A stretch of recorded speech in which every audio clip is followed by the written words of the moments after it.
Aceh yang legenda. Silakan di Trenggading.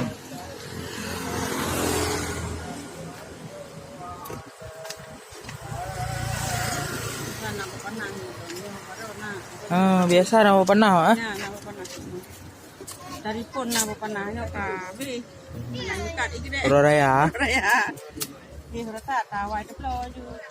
Biasa ada buah nangka. Buah panas. Buah panas. Panah. Man sudah habis karena lebaran.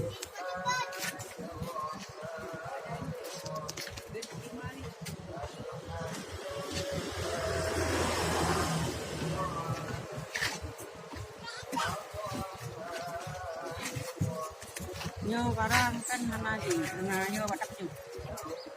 Bagarang ah. Alami bagata arang arang pan. Pisang pun.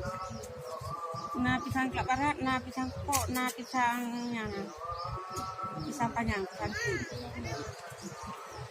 Karena dua pun. Sik le boh. Aku ni baju leh. Mangan tahan deh. Ini baju leh boh. Nyo makanan, memang nyo makanan rupahan. Yang pisang kelaparan. Pisang kelaparat ni. Mana? Nombor dan daun. Pisang kelaparan. Punya kamu dah punya pisang.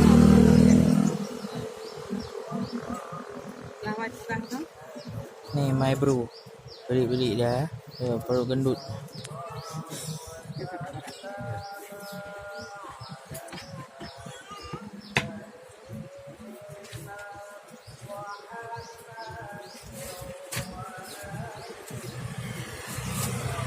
Bahaya tak?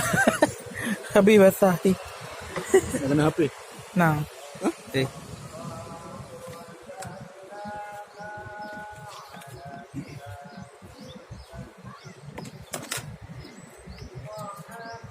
Orang ngawai kan pagalak gitu. Ya.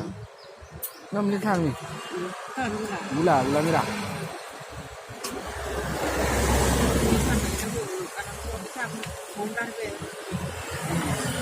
Apa kan pisang tunai nak adu tunai mampai dom.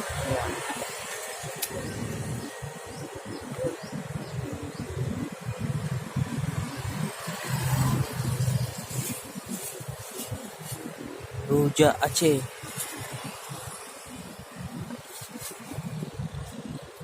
Yo country buka mah anak buka tapi. Bukanya kan lincah Rp50 harus lewat telu buka lebih. Telu tak buka. Kasih berapa? Rp25. Oh, nak